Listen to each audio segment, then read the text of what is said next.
జగద్గురు శ్రీకృష్ణ పరబ్రహ్మణే నమః.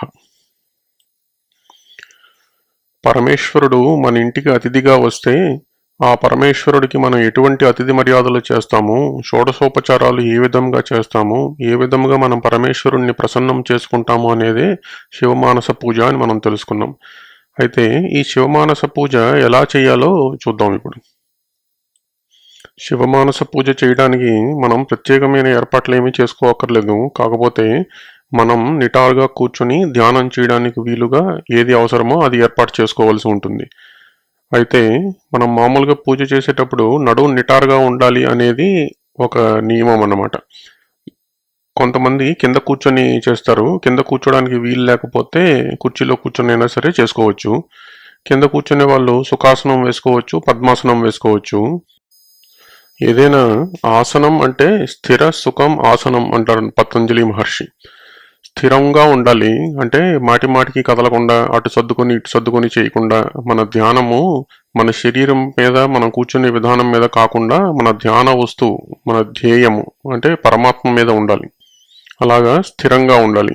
ఎప్పుడు స్థిరంగా ఉండగలము అంటే ఆ ఆసనంలో కూర్చున్నప్పుడు మనకు సుఖంగా ఉంటే, మనకి ఎటువంటి కష్టం లేకుండా ఆసనంలో కొంతసేపు కూర్చోడానికి వీలుగా ఉంటేనే అలా స్థిరంగా ఉండగలం. కాబట్టి అలా స్థిరంగా సుఖంగా ఉండే ఆసనం మనం ఎంచుకోవాల్సి ఉంటుంది. కానీ ఇందులో నడుము నిటారుగా ఉండడం అనేది చాలా ముఖ్యం అన్నమాట. అంటే మన కుండలిని శక్తి ప్రేరేపితమవుతుంది ఈ పూజలో. మన కుండలిని శక్తి జాగృతమవుతుంది ధ్యానంలో. అలా జాగృతమైన కుండలిని శక్తి ఊర్ధ్వముఖంగా అంటే పైకి ప్రయాణం చేయాలంటే, అంటే మన ఆధ్యాత్మిక సాధన పురోగతి సాధించాలి అంటే మనం నిటారుగా కూర్చొని ధ్యానం చేయవలసి ఉంటుంది. ఇది మా ఇంట్లో పూజా మందిరంలో ఉన్న శ్రీకృష్ణుని చిత్రపటం. ఇందులో శ్రీకృష్ణుడు ఎలాగైతే ధ్యాన పీఠం మీద కూర్చున్నాడో, అది పీఠ అంటే ఉన్నతాసనం, నేల కంటే కొంచెం ఎత్తుగా ఉంటుంది. అక్కడ కూర్చునే చోట మాత్రము కొంచెం మెత్తగా ఉండేటట్టు, సుఖంగా ఉండేటట్టు, అంటే కూర్చునేటప్పుడు కాళ్ళు తాలూకు ఎముకలు నేలకి నొక్కుంటాయి కాబట్టి అక్కడ గట్టిగా కాకుండా మెత్తగా ఉంటే మనం ఎక్కువసేపు కూర్చోడానికి వీలవుతుంది.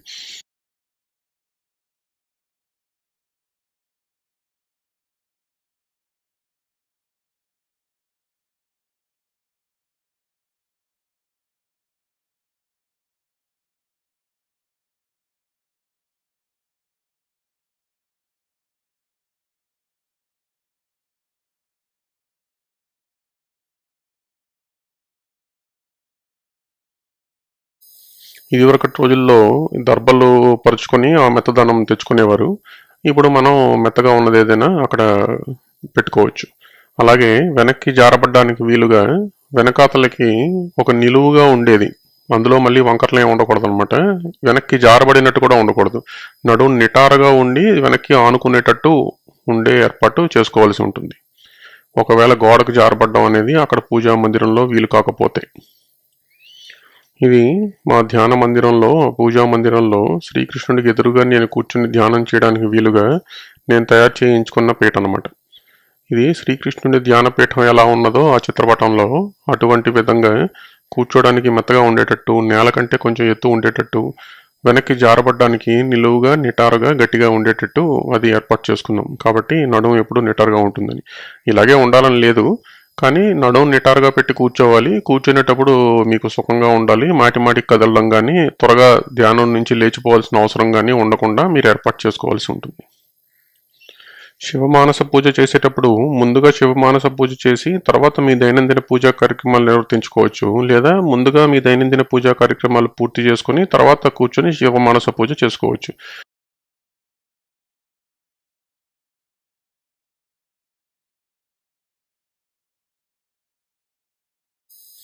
అయితే శివుడు, పరమశివుడు, ఈ సకల చరాచర సృష్టి విభుడు మన ఇంటికి అతిథిగా వస్తున్నాడు. అటువంటి మహనీయుడు పరమాత్మ, మనకు సృష్టికర్త, మన ఉనికికి కారణమైన వాడు, మనలో నిత్యము భాషించేవాడు. ఎవడి చైతన్యం వలనైతే మనం ఉన్నామో, ఎవని చైతన్యం వలనైతే ఈ సృష్టి నడుస్తున్నదో ఆ పరమేశ్వరుడు, ఆ పరంధాముడు మన ఇంటికి అతిథిగా వస్తున్నాడు. అప్పుడు ఎటువంటి ఏర్పాట్లు చేస్తాం, ఎలాగా ఆ పరమేశ్వరుణ్ణి ఆహ్వానిస్తాం? ఈ పూజా విధానానికి పరిమితులు ఏమీ లేవు. మనం ఎంతవరకు ఊహించగలమో మన ఊహకు ఎటువంటి పరిమితులు ఉంటాయో అవే పరిమితులు అన్నమాట. మన ఊహ అనంతమైతే ఈ పూజ అనంతం. మనం పరమేశ్వరుని ముందు కూర్చొని పరమేశ్వరుడు మన ఇంటికి వస్తున్నాడు, పరమేశ్వరుణ్ణి ఎలా ఆహ్వానిస్తాం, పరమేశ్వరుణ్ణి ఎలా ఆరాధిస్తాం, పరమేశ్వరునితో మనం ఏం కోరుకుంటాం, అసలు పరమేశ్వరుణ్ణి ఏం కోరుకోవాలి, ఏం కోరుకుంటే మన ఆధ్యాత్మిక సాధన ఇంకొంచెం ముందుకు వెళ్తుంది, ఏం కోరుకుంటే మన మనస్సు ఈశ్వరునిలో మమేకమవుతుంది, ఏం కోరుకుంటే మనం పరమేశ్వరుని త్వరగా తెలుసుకుంటాము, మనం పరమేశ్వరునిలో లీనమవుతాము అని ఆలోచించి ఆ ప్రకారం మనం కోరుకోవలసి ఉంటుంది. ఆ కోరిక ఏమిటో కూడా చెప్తాను.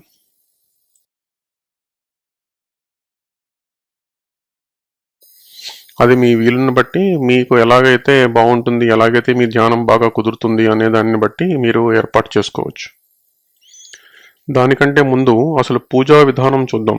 మనం ఈశ్వరుని ముందు కూర్చొని ధ్యాన ముద్రలో కళ్ళు మూసుకొని ఈశ్వరుణ్ణి తలుచుకుంటూ ఈశ్వరుడు మన ఇంటికి వస్తున్నట్టు, ఈశ్వరుని కోసం మనం ఏర్పాట్లు చేస్తున్నట్టు అవన్నీ మన మనసులో ఊహించుకుంటుండాలన్నమాట. శివమానస పూజలో మొత్తం 5 శ్లోకాలు ఉంటాయి. ఆ 5 శ్లోకాలని నేను మీకు చెప్తాను. శ్లోకాలతో పాటు శ్లోకార్థాన్ని కూడా వివరిస్తాను. ఇందులో ఈశ్వరుడు మన ఇంటికి వచ్చినట్టు, మనం ఈశ్వరుణ్ణి లోపలికి ఆహ్వానించినట్టు, ఈశ్వరునికి పాద పూజ చేసినట్టు, ఈశ్వరుణ్ణి ఉచితాసనం మీద కూర్చోబెట్టినట్టు, ఈశ్వరుడికి స్నానం చేయించినట్టు, ఈశ్వరుడికి చందన లేపనం చేసినట్టు, ఇలాగా అన్నీ ఉంటాయన్నమాట. ఇవన్నీ మనం మనసులో ఊహించుకుంటుంటాం. మొదట మనకి శ్లోకములన్నీ కంఠస్థం రాకముందు శ్లోకం చదువుతూ ఉంటాము, శ్లోకం తాలూకు అర్థం తెలుసుకుంటుంటాము. కొన్ని రోజులు అలా పూజ చేస్తున్న కొద్దీ మనం శ్లోకం చదువుతుంటేనే శ్లోకార్థం మనకు తెలిసిపోతూ ఉంటుంది. కాబట్టి మరి అర్థం చదవకుండా కేవలం శ్లోకం మాత్రం చదువుతుంటాం. అర్థం తెలియకుండా శ్లోకం చదవడం మాత్రం పూర్తిగా నిరర్ధకం ఈ పూజలో. ఎందుకంటే ఈ శ్లోకార్థాన్నే మన మనస్సులో ఊహించుకుంటూ చేయవలసిన పూజ కనుక ఖచ్చితంగా శ్లోకము దాని అర్థము తెలిసి తీరవలసినదే. కాబట్టి ఈ అర్థం తెలుసుకుంటూ ఆ శ్లోకం చదువుతున్నప్పుడు ఆ అర్థాన్ని మననం చేసుకుంటూ ఆ శ్లోకంలో వివరించినవి మనం ఈశ్వరునికి చేస్తున్నట్టు, మనం ఈశ్వరునికి సమర్పించుకుంటున్నట్టు భావిస్తూ అలా మన మనసులో ఊహించుకుంటూ ఈ పూజ చేయాలన్నమాట. ఇది శివమానస పూజ కదా, ఇవన్నీ మన మనసులోనే జరుగుతుంటాయి, మనసులోనే ఈ ఊహ జరుగుతుంటుంది, మనస్సే ఈ పూజ చేస్తుంటుంది. ఎప్పుడైతే మనకు ఈ శ్లోకంలో కంఠస్థం వచ్చేస్తాయో అప్పటి నుండి మనం కేవలం శివుని ఎదురుగా కూర్చొని ధ్యాన ముద్రలో మనం ఉచితాసనం మీద కూర్చొని ఆ శ్లోకములు చదువుతూ మన మనస్సుతో ఈశ్వరుణ్ణి పూజ చేసుకుంటుంటాం. ఈ శ్లోకములు చదువుతున్నప్పుడు కూడా కంఠస్థం వచ్చిన తర్వాత మనం కొన్ని రోజుల పాటు శ్లోకములను బయటకు చదువుతాం. బయటకు చదువుతూ మన మనస్సుని ఆ శ్లోకములపై నిలిచేటట్లు ప్రయత్నం చేస్తాం. మన మనస్సుతోటే ఆ శ్లోకార్థానికి అనుగుణంగా పూజ చేస్తూ ఉంటాం. కొన్నాళ్ళు ఇలాగ బయట చదువుకునే అలవాటు అయిన తర్వాత మనకు శ్లోకములు పూర్తిగా స్వాధీనం వచ్చేసిన తర్వాత, శ్లోకార్థంలో మనం పూర్తిగా మమేకమైన తర్వాత శ్లోకములు మరి బయటకు చదవాల్సిన అవసరం ఉండదు. అప్పుడు బాహ్యములో జరుగుతున్నది ఏది కూడా మన మనస్సును చలింప చేయలేదు కాబట్టి అప్పుడు శ్లోకములను మన మనస్సులోనే స్మరించుకుంటుంటాం, మన మనస్సులోనే శ్లోకం చదువుతుంటాము, మన మనస్సులోనే ఆ శ్లోకార్థానికి అనుగుణంగా పూజ చేస్తూ ఉంటాము. అలాగా బయటికి చదవాల్సిన అవసరం లేకుండా మన మనసులో చదువుకుంటుంటాం. అప్పుడు కొన్నాళ్ళ పాటు మన లోపల నాలిక కదలొచ్చు, మన పెదాలు కొంచెం కదలొచ్చు, కానీ శబ్దం బయటికి రాదనమాట. ఇలా కొన్నాళ్ళు గడిచిన తర్వాత కొన్నాళ్ళ తర్వాత అని చెప్తుంటాను కదా, ఇది కొంతమందికి ఒక రోజులో అయిపోవచ్చు, కొంతమందికి ఒక వారం పట్టొచ్చు, కొంతమందికి ఒక 10 రోజులు పట్టొచ్చు. కాబట్టి ఎన్ని రోజులు పడుతుంది అనే దాంతో సంబంధం లేదు. ఎప్పుడైతే మీరు శబ్దం బయటికి వినపడకుండా మన మనస్సులోనే చదువుకుంటున్నప్పుడు కూడా మన మనస్సు ఈశ్వరాభిముఖంగానే ఉంటుందో, మన మనస్సు ఇంకెక్కడికి చలించకుండా ఉంటుందో అప్పుడు బయటికి చదవడం ఆపేయచ్చు అనమాట. అది ఒక రోజు పట్టొచ్చు, ఒక వారం పట్టొచ్చు, ఒక నెల పట్టొచ్చు. అది ఒక్కొక్కరి ధ్యాన పద్ధతులు బట్టి, అంతకుముందు చేసిన సాధన బట్టి, ఒక్కొక్కరు చేస్తున్న పూజా విధానం బట్టి ఉండొచ్చు కాక. ఏదైనా సరే మొదట మనం శ్లోకార్థాన్ని పుస్తకంలో చూస్తూ చదువుతూ పూజ చేస్తాము. కొంతకాలం తర్వాత పుస్తకం పక్కన పెట్టేసి శ్లోకార్థాన్ని మాత్రం మన మనసులో స్మరించుకుంటూ శ్లోకమును మాత్రం బాహ్యమునకు చదువుతుంటాము.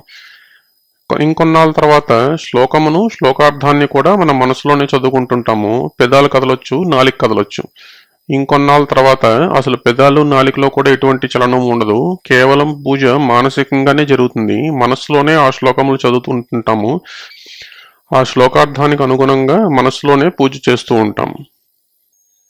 అలా చేయగా చేయగా కొన్నాళ్లకు మన మనస్సు ఈ పూజా విధానంలో ఒక స్థాయికి చేరుతుంది. ఆ స్థాయి ఏమిటంటే, ఈ పూజా విధానంలో ఏ శ్లోకములు అయితే వివరించబడ్డాయో ఆ శ్లోకార్థానికి అనుగుణంగా మనస్సు పూజ చేస్తుంది.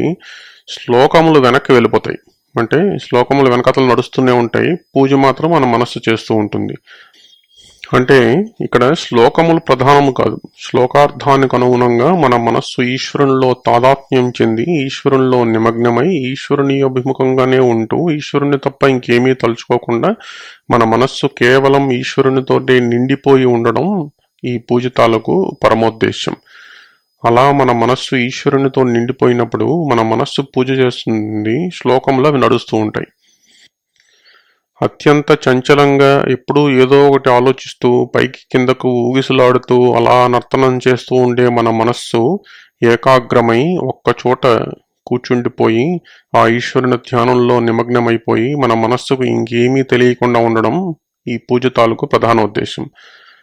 అందుకే శివమానస పూజ మొదలుపెట్టినప్పటి నుంచి కూడా శివమానస పూజ చేసిన తర్వాత ధ్యానం చేస్తూ ఉండాలి.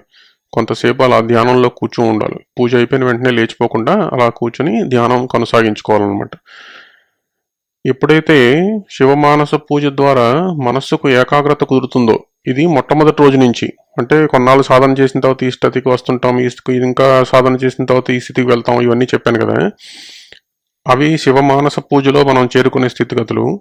కానీ శివమానస పూజ మొదలుపెట్టిన మొట్టమొదటి రోజు నుంచి కూడా శివమానస పూజ అయిపోయిన తర్వాత కొంతసేపు ధ్యానం చేస్తే, మీరు అంతకుముందు ధ్యానం చేసిన అనుభవం ఉంటే అప్పుడు ధ్యానం చేసినప్పుడు ఎలాగ మీ మనస్సు ఉండేదో అంతకంటే ఖచ్చితంగా ఒక్క మెట్టైనా పైనే ఉంటుంది శివమానస పూజ మొదలుపెట్టిన మొట్టమొదటి రోజు నుంచి కూడా. అలా మన మనస్సు ఏకాగ్రం చెందుతూ ఉంటుంది. ఎప్పుడైతే శివమానస పూజలో ఇంకా మనం ముందుకు వెళ్తూ ఉంటామో మన మనస్సు ఇంకా ఇంకా ఏకాగ్రం అవుతూ ఉంటుంది. మన మనస్సు యొక్క చంచలత్వం తగ్గిపోతూ ఉంటుంది. మన మనస్సు ఏకాగ్రం అవుతూ ఉంటుంది. ఇందాక అనుకున్నాం కదా, శివమానస పూజ రోజు చేస్తూ ఉన్న కొద్దీ ఒకానొక సమయంలో ఆ శ్లోకము శ్లోక భావము కూడా వెనక్కి వెళ్ళిపోతాయి. శ్లోక భావానుగుణంగా మనం మనసుతో చేసే పూజ మాత్రమే ఉంటుంది. మనము ఎదురుగా శివుడిని మనం పూజిస్తున్నాము, అంతే ఉంటుంది. ఆ స్థితికి చేరుకున్న తర్వాత మన ధ్యానము, అంటే శివమానస పూజ తర్వాత మనం చేసే ధ్యానము అత్యద్భుతంగా ఉంటుంది. మన మనస్సు ఏకాగ్రమవుతుంది. మానసిక ఏకాగ్రత లభిస్తే దాని ఫలితం ఎంతటి అసాధారణంగా ఉంటుందో మనకు అనుభవపూర్వకంగా తెలుస్తుంది. కానీ అక్కడితో ఆగిపోలేదు. ఎప్పుడైతే పూజలో మన మనస్సు నిలుస్తుందో, ఎప్పుడైతే మన మనస్సు నిండా ఈశ్వరుడు ఆక్రమించుకొని ఉంటాడో, ఎప్పుడైతే మన మనస్సు ఈశ్వరుని యందు తాదాత్మ్యం చెందుతుందో, ఆ తర్వాత చేసే ధ్యానంలో ఎప్పుడైతే మనకు అత్యంత మానసిక ప్రశాంతత లభిస్తుందో, అంతకుముందు ఎన్నడూ ఎటువంటి ఇంద్రియ విషయ సంభోగముల్లో కలిగిన ఆనందంలో కంటే అత్యున్నతమైన ఆనందం ఎప్పుడైతే మనకు అనుభూతం అవుతుందో అప్పుడు మనస్సు ఇక ఆ ఆనందాన్ని విడవడానికి ఒప్పుకోదు. అప్పుడు ఏమవుతుందంటే, మామూలుగా మనం ఇదివరకు అనుకున్నట్టు పూజ చేస్తున్నప్పుడు మన మనస్సు ప్రశాంతంగా ఉన్నా పూజ అయిపోయిన తర్వాత మిగతా రోజంతా కూడా మన మనస్సు ఎన్నో కార్యక్రమాల్లో నిమగ్నమై ఉంటుంది. కొంత అశాంతి, కొంత అలజడి ఉంటూనే ఉంటాయి మన మనస్సులో. కానీ ఎప్పుడైతే ఈ పూజలో మనం ఈ అత్యున్నత స్థాయికి చేరుకుంటామో అప్పుడు ఆ పూజలో మనకు లభించిన మానసిక ప్రశాంతత పూజను దాటి మన దైనందిన జీవితంలోకి వచ్చేస్తుంది అనమాట. అంటే పాలు పొంగిపోయి బయటికి వచ్చినట్టు ఈ మానసిక ప్రశాంతత పూజా సమయాన్ని దాటి మన దైనందిన జీవితంలోకి వచ్చేస్తుంది. అప్పుడు మనం రోజంతా కూడా ఈశ్వర ధ్యానంలోనే ఉంటాము. మనం చేసే పనులు మనం చేస్తుంటాము, కానీ మనస్సు ఈశ్వర నిమగ్నమై ఉంటుంది. మనం ఎన్ని పనుల్లో చేస్తున్నా, మనం ఎన్ని వ్యవహారాలు నడుపుతున్నా, ఎన్ని తలనొప్పులను ఎదుర్కొంటున్నా మన మానసిక ప్రశాంతతకు ఎటువంటి లోటు ఉండదు. ఎప్పుడైతే కార్యరంగంలో నిమగ్నమై ఉండి కూడా మన మనస్సు ఈశ్వరారాధనలో, ఈశ్వర ధ్యానంలో ఏకాగ్రమై ఉంటుందో అప్పుడు మన మనస్సు తన ఉనికిని కోల్పోతుంది, ఈశ్వరునిలో లీనమైపోతుంది. మన మనస్సే ఒక పూజా మందిరంగా మారిపోతుంది. ఈశ్వరుడు అధిష్టాన దేవతగా వెలిసిన పూజా మందిరం అయిపోతుంది మన మనస్సు. మన పంచ ప్రాణాలు రుద్రగణాలుగా మారిపోతాయి. మన శరీరమే ఈశ్వరునికి ఆవాసమైన గృహంగా ఉంటుంది. మనం ఇంద్రియములు, ఇంద్రియ విషయ సంభోగముల వల్ల చేసే ప్రతి కార్యము కూడా ఈశ్వరుని పూజగా మారిపోతుంది. మన నిద్ర సమాధి స్థితిగా మారిపోతుంది. మనం వేసే ప్రతి అడుగు ఈశ్వర ప్రదక్షిణగా మారిపోతుంది. మనం మాట్లాడే ప్రతి మాట ఈశ్వర స్తోత్రంగా మారిపోతుంది. మనం చేసే ప్రతి పని ఈశ్వర పూజగా మారిపోతుంది. అప్పుడు మన జీవితమే ఈశ్వరమయమవుతుంది. ఇది శివ మానస పూజలో 4వ శ్లోకం యొక్క శ్లోకార్థం ఇప్పుడు చెప్పాను. ఎందుకంటే ఇదే మన అంతిమ లక్ష్యం. ఎప్పుడైతే అలా మన నిత్య జీవితము ఈశ్వరారాధనగా మారిపోతుందో, మన దైనందిన జీవితము ఈశ్వరునిలో మమేకమవుతుందో, ఆ స్థితికి చేరడమే, ఆ స్థితిలో మనం ఉండడమే, ఆ స్థితిలో మన జీవనాన్ని గడపడమే మన జీవిత పరమోద్దేశ్యం. మానవ జన్మ యొక్క సార్థకత అందులో లభిస్తుంది. అప్పుడు మన ద్వారా ఈశ్వరుడు అత్యద్భుత కార్యక్రమాలు చేస్తాడు. మనం ఈశ్వరుని చేతిలో ఒక సాధనంగా మారిపోతాము. మనం ఈశ్వర కార్యమునకు నియుక్తులమవుతాము. అంతకంటే మానవ జీవితమునకు సార్థకత్వం ఏముంటుంది? ఈశ్వరుని కార్యక్రమాలు, ఈశ్వరుడు చేయదలుచుకున్న పనులు ఎలాగైనా జరుగుతాయి. కానీ వాటికి మనల్ని సాధనంగా ఎంచుకోవాల్సిన అవకాశం వస్తే అంతకంటే మనం కోరుకోవలసింది, సాధించవలసింది ఏముంటుంది? ఇందాక అనుకున్నాం కదా, పరమేశ్వరుడే మన ఇంటికి అతిథిగా వస్తే అతన్ని ఏ విధంగా పూజిస్తాము, ఏ విధంగా పరమేశ్వరుణ్ణి ప్రసన్నం చేసుకుంటాము, ఆ పరమేశ్వరుణ్ణి ఏం కోరుకుంటాము అనేసి. ఆ పరమేశ్వరుణ్ణి కోరుకోవలసింది ఇది. మన మనస్సు ఎప్పుడు ఈశ్వరాభిముఖంగా ఉండాలి. ఎన్ని కార్యముల్లో నిమగ్నమైనా మన మనస్సు ఈశ్వరునితో నిండిపోవాలి. ఈశ్వరుడు తప్ప ఇంకేది మన మనస్సులో నిలవకూడదు. అది మనం ఈశ్వరుణ్ణి కోరుకోవలసింది. అదొక్కటి జరిగితే, అదొక్కటి సాధించగలిగితే ఇంకెన్నైనా వచ్చేస్తాయి. ఇంకా సాధ్యము కానిదంటూ ఏదీ ఉండదు. ఇహపరములలో అసాధ్యమన్నది ఏమీ ఉండదు. అయితే శివమానస పూజలో శ్లోకములన్నిటికీ శ్లోకార్థాన్ని వివరిస్తానని చెప్పాను కదా, కానీ మిగతా శ్లోకాల శ్లోకార్థాన్ని వివరించక ముందే ఈ 4వ శ్లోకం యొక్క శ్లోకార్థాన్ని ఎందుకు వివరించాను అంటే, ఇది మన లక్ష్యం, మన పూజ యొక్క అంతిమ లక్ష్యం. ఇంతటి అత్యున్నతమైన లక్ష్యం ఉన్నది. ఆ అత్యున్నతమైన లక్ష్యం ఉన్నది అని మనకు తెలిస్తే మొదటే మనం వేసే ప్రతి అడుగు ఆ లక్ష్యమునకు అనుగుణంగా వేస్తాము.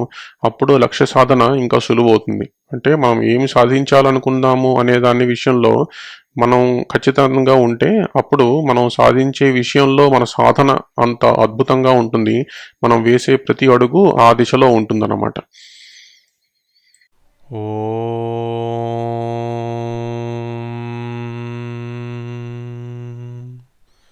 జగద్గురు శ్రీకృష్ణ పరబ్రహ్మణే నమః.